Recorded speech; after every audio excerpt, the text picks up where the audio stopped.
Ravi de vous retrouver pour la dernière étude biblique de votre émission Le pouvoir de l'espérance.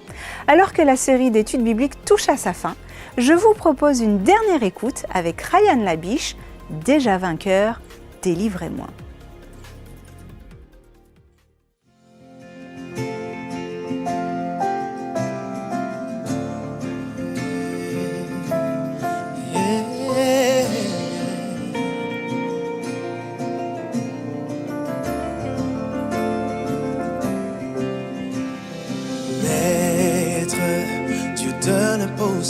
Dieu d'un miracle, je viens m'agenouiller devant ta face, car je reconnais ta toute puissance, Seigneur. Peu importe la taille de l'obstacle, je suis en paix, qu'importe la menace, car tu es au contrôle de ma vie, tu es capable de tout. Tu ne seras jamais perdant. Tu ne seras jamais perdant. Oh mon Dieu, tu gagnes toujours le combat. Tu m'aideras jusqu'au bout. Si je le crois maintenant. Si je le crois maintenant.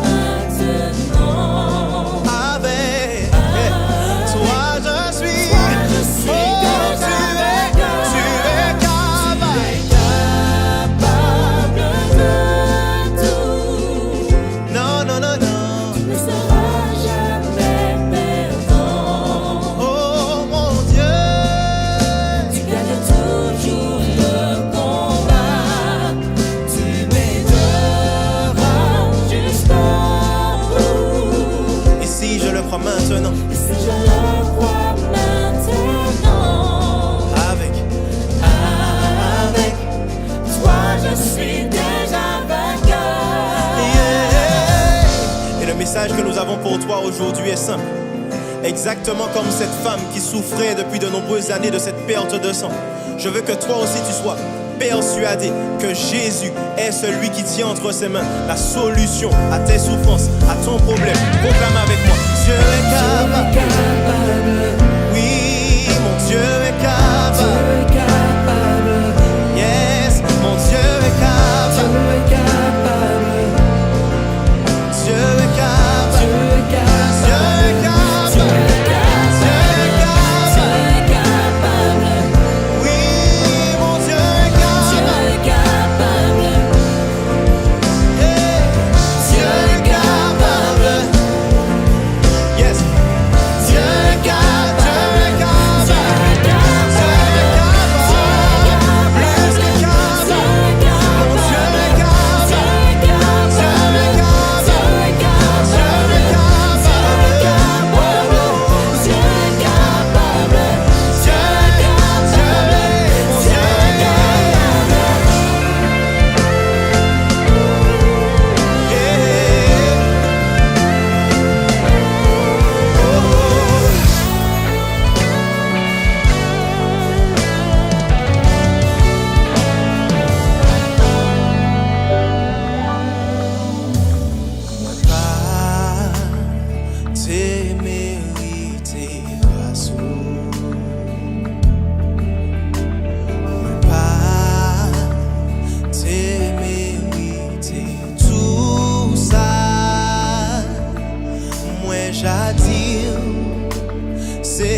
Non, moi parler, oui, pour m'enseigner. Moi ça, moi ni problème, rien pas qu'à soulager moi ça, Jésus, ou c'est celle solution. Oh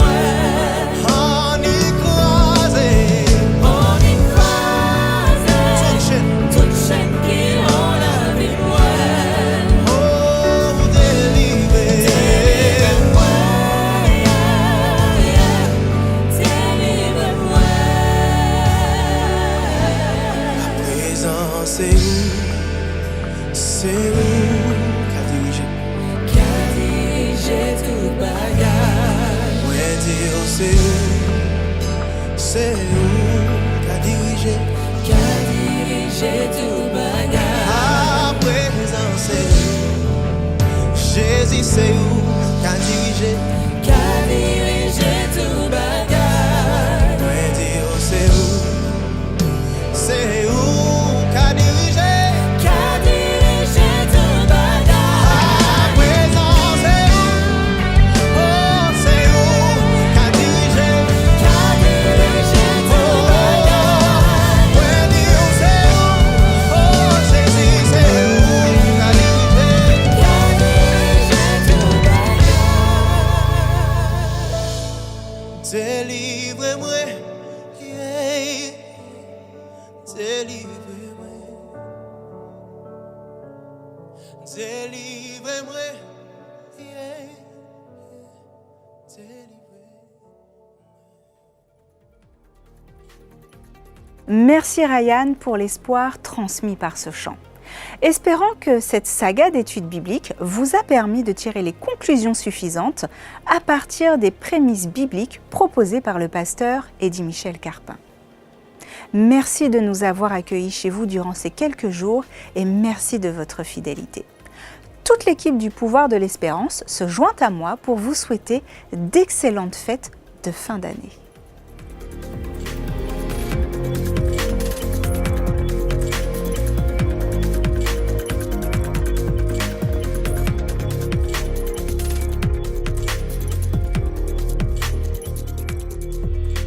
Merci Florine pour le choix des chants et des chanteurs que tu as fait durant toute cette série du Pouvoir de l'Espérance. J'espère que nos amis téléspectateurs les ont appréciés tout autant que moi. Alors, comment allez-vous aujourd'hui? Comment s'est déroulée votre journée? Vous préparez-vous à sortir, faire la fête ce soir?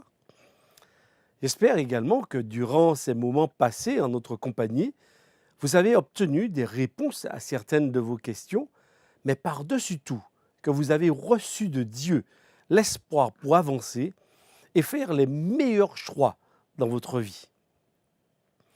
Si je vous dis 12 juillet 1998, à quoi cette date se réfère-t-elle à votre avis? Que faisiez-vous le 12 juillet 1998? Que regardiez-vous à la télévision? Le 12 juillet 1998, c'est la date à laquelle l'équipe de France a gagné pour la première fois la Coupe du monde de football. Je m'en souviens comme si c'était hier. La France jouant sa finale de la Coupe du monde contre l'équipe la plus aimée, l'équipe du Brésil. Lors de cette victoire, une bonne partie de la France, y compris les Outre-mer, est descendue dans les rues. Pas seulement les supporters, pas seulement les 80 000 personnes qui étaient au Stade de France à Saint-Denis, mais tous ceux qui ont été portés par la vague de la victoire. Ce soir-là, il y eut plus de 20 millions de personnes devant leur petit écran. C'était un record d'audience à cette époque. Oui, partout dans le monde où il y avait des personnes qui se sont senties concernées par la victoire de l'équipe de France de football, il y eut des scènes de joie. Pendant plusieurs jours, la France fut unie autour de la victoire de cette équipe qui reflétait à sa manière la France dans sa diversité. Mais ce n'est pas tout. Ces mêmes scènes de joie et de liesse populaire se reproduisirent en 2018 lorsque l'équipe de France de football remporta pour la seconde fois la Coupe du monde de football. Et je crois de toutes les façons que toutes les fois où cette équipe remportera la victoire, ces scènes se reproduiront. Car la victoire de quelqu'un ou d'une équipe que l'on supporte, c'est quelque chose que l'on ne peut contenir. Elle produit systématiquement des explosions de joie. Dans le livre de l'Apocalypse de Jean, on retrouve une scène quasiment similaire à ces scènes que nous venons de décrire lorsque l'une de nos équipes favorites remporte une compétition. Dans Apocalypse chapitre 5, versets 11 à 12, voici ce que je lis.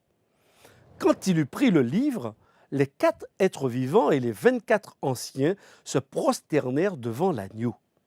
Chacun tenait une harpe et des coupes d'or remplies de parfums, qui sont les prières des saints, et ils chantaient un cantique nouveau. Je regardai et j'entendis la voix de nombreux anges rassemblés autour du trône de Dieu, des êtres vivants et des anciens. Ils étaient des myriades et des myriades, des milliers et des milliers. Ils disaient d'une voix forte, « L'agneau qui a été offert en sacrifice est digne de recevoir la puissance, la richesse, la sagesse, la force, l'honneur, la gloire et la louange. » Rappelons-nous que l'apôtre Jean est exilé sur l'île de Patmos lorsqu'il reçoit cette vision. Il est fait prisonnier et beaucoup de ses amis disciples de Jésus ne sont plus. Ils ont été décapités, tués par l'Empire romain. Il est donc quasiment le dernier disciple vivant ayant vu, touché et vécu avec le Christ Jésus. Certainement, il se demande pourquoi Jésus n'est pas revenu, pourquoi tous ses amis sont morts.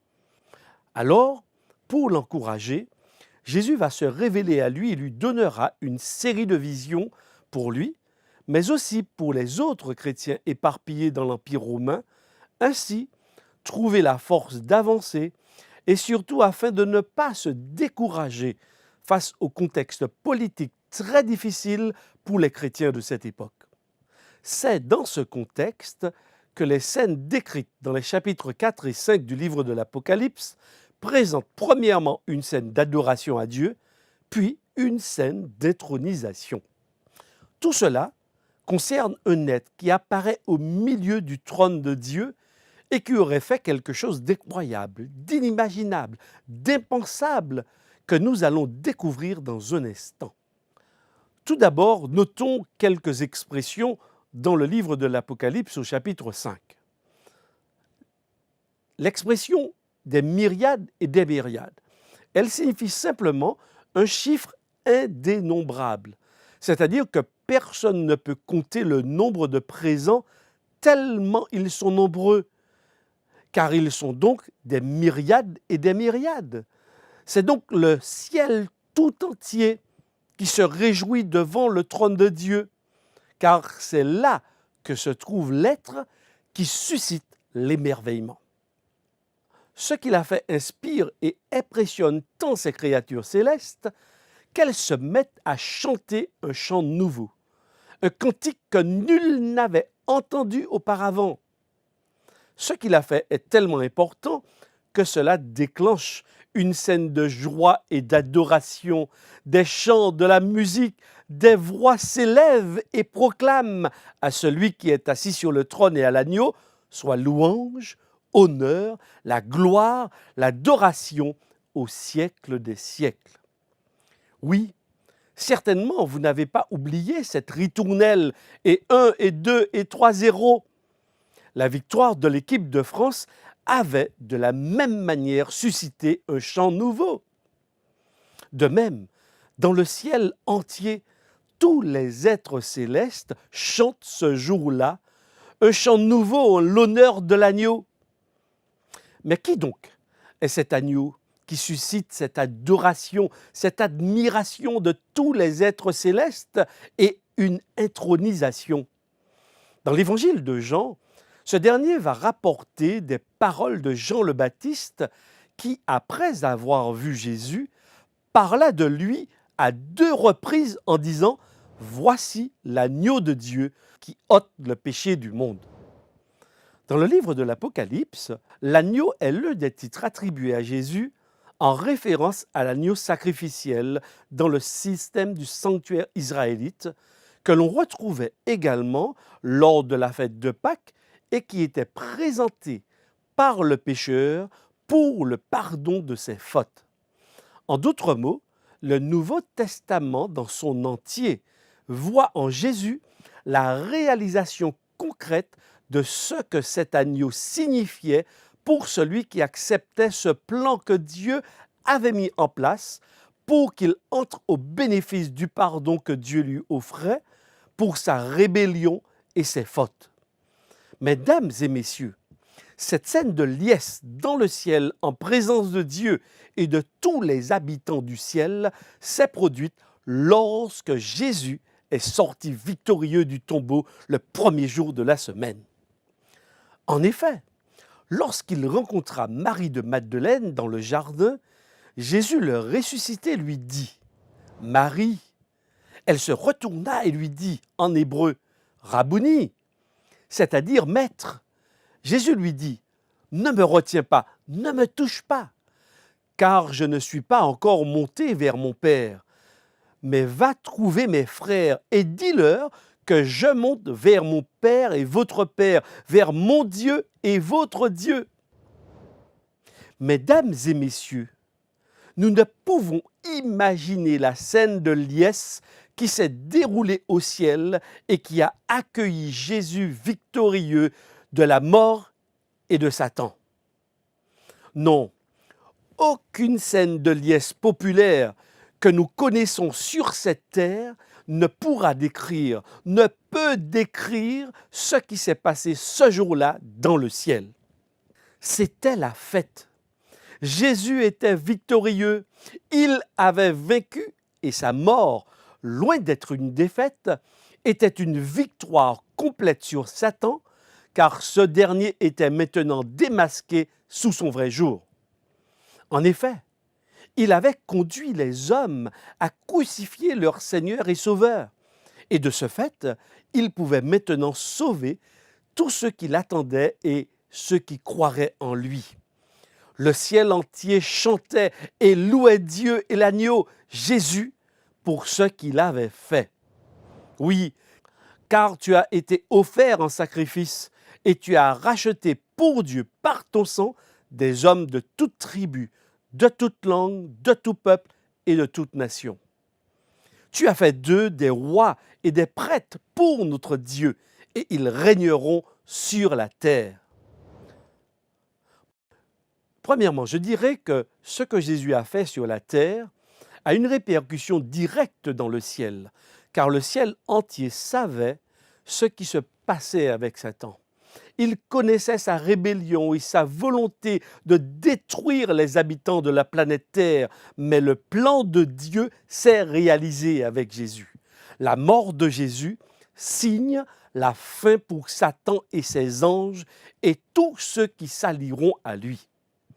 Apocalypse chapitre 12 nous dit « Puis j'entendis dans le ciel une voix forte qui disait « Maintenant, le salut est arrivé ainsi que la puissance, le règne de notre Dieu et l'autorité de son Messie. » En effet, il a été jeté dehors, l'accusateur de nos frères et sœurs, celui qui les accusait jour et nuit devant Dieu. Ils l'ont vaincu grâce au sang de l'agneau et grâce à la parole de leur témoignage. C'est pourquoi, réjouis-toi ciel, et vous qui habitez dans le ciel. Mais malheur à vous, habitants de la terre et de la mer, car le diable est descendu vers vous, animé d'une grande colère, sachant qu'il lui reste peu de temps. Deuxièmement, ce que Jésus a fait, par le don de sa vie et la démonstration de son amour, est valable pour toute la famille humaine. Quiconque, toute tribu, toute langue, tout peuple, toute nation sur cette planète Terre, personne n'est exclu. Tous peuvent maintenant entrer au bénéfice de la grâce de Dieu par Jésus-Christ. Les humains peuvent maintenant penser à l'éternité, car en Jésus, ils y ont droit s'ils croient en ce que Jésus a fait. Ainsi, les habitants du ciel se réjouissent par anticipation de ce que la victoire de Jésus amène. Les hommes ont maintenant accès au salut par Jésus et ils sont dès maintenant vainqueurs de Satan. N'est-ce pas incroyable? Vous n'avez plus besoin de craindre Satan. Nous n'avons plus besoin d'avoir peur de lui, car vous êtes victorieux en Jésus-Christ, notre Seigneur et notre Sauveur. Mesdames et messieurs, que se passe-t-il lorsque l'équipe que vous souteniez gagne une importante victoire? Avec certitude, je crois que vous sautez de joie. Tous ceux qui vivent comme vous cet heureux événement sortent dans les rues. Les voitures klaxonnent, les gens crient et sautent de joie et tout le monde dit d'une même voix, « Nous avons gagné, nous avons gagné. Nous prenions. » Certaines de ces personnes qui crient et qui chantent n'ont jamais joué au foot ni à aucun autre sport. Et pourtant, bien que n'étant jamais allées sur le terrain de jeu, ces personnes chantent et dansent. Nous avons gagné, nous avons gagné. En fait, il y a une identification forte de ces personnes avec leur équipe, car c'est leur équipe. C'est comme si elles étaient sur le terrain et avaient joué le match. Ce que cette équipe a fait est identifié à leur propre victoire. C'est la leur aussi. Mesdames et messieurs, de la même manière, la bonne nouvelle du salut en Jésus, c'est de croire dès aujourd'hui, de se réjouir dès aujourd'hui de la victoire de Jésus et de considérer que sa victoire est aussi la nôtre. N'est-ce pas une bonne nouvelle? N'est-ce pas la bonne nouvelle? Alors que vous vous débattez, vous essayez de faire le bien autour de vous, vous essayez de plaire à Dieu, vous essayez de joindre les deux bouts. Parfois, vous avez envie de tout abandonner. Plus personne ne veut vous faire confiance. La bonne nouvelle, c'est que la victoire de Jésus est la vôtre. Vous avez déjà gagné. Vous pouvez vous réjouir aujourd'hui. En lui, c'est possible. Ne regardez pas à ceux qui vous entourent. Ne regardez pas à vos erreurs, à vos faiblesses, mais regardez à cette scène de joie qu'il y a eu dans le ciel lors de la victoire de Jésus. Sachez que la victoire de Jésus est aussi pour vous. Croyez, car c'est la vérité biblique. Le diable lui-même sait qu'il a perdu. Il sait que Jésus l'a défait et qu'il ne lui reste plus rien, sinon à attendre sa fin. Le texte nous dit, « Le diable est descendu vers les hommes, animé d'une grande colère, car il sait qu'il a peu de temps.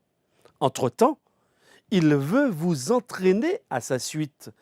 Il continue à tromper des millions d'hommes et de femmes, comme il l'a fait dans le jardin d'Éden, leur faisant croire qu'ils trouveront la solution sur la mort par leur propre intelligence ou par la croyance de l'immortalité de l'âme.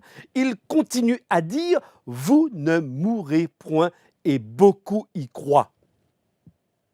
Le diable ne veut que d'une seule chose, c'est de vous faire participer à n'importe quel prix à sa perte éternelle.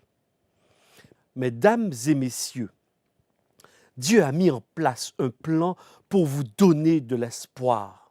Il veut vous dire que cette vie n'est pas une fin en soi. Il y a de l'espoir pour un avenir meilleur. Un avenir où il n'y aura plus ni pleurs, ni cris, ni aucun problème écologique, aucun problème de chômage, plus de querelles entre les hommes et les femmes. Des parents n'auront plus à aller enterrer leurs enfants, ni les enfants à enterrer leurs parents. La mort ne sera plus qu'un mauvais souvenir. Ce sera la paix, l'entente, une découverte perpétuelle de ce qui est beau et parfait. Dieu ne vous demande qu'une seule chose, lui faire confiance, apprendre à le connaître et apprendre à dépendre de lui. Jésus dit également que le ciel tout entier se réjouit et fait la fête. Toutes les fois qu'un homme, qu'une femme, qu'un jeune, qu'un enfant donne sa vie à Jésus et le reconnaît comme sauveur de sa vie. Toutes les fois qu'une personne croit en Jésus et l'accueille, alors c'est la fête dans le ciel. Mesdames et messieurs, avez-vous donné votre vie à Jésus? Voulez-vous recevoir sa paix et l'espérance aujourd'hui? Alors, n'hésitez pas. Faites le pas aujourd'hui. Faites le pas maintenant vers lui. Vous pouvez appeler au numéro gratuit qui va s'afficher maintenant sur vos écrans. Quelqu'un de sérieux vous accueillera et vous orientera.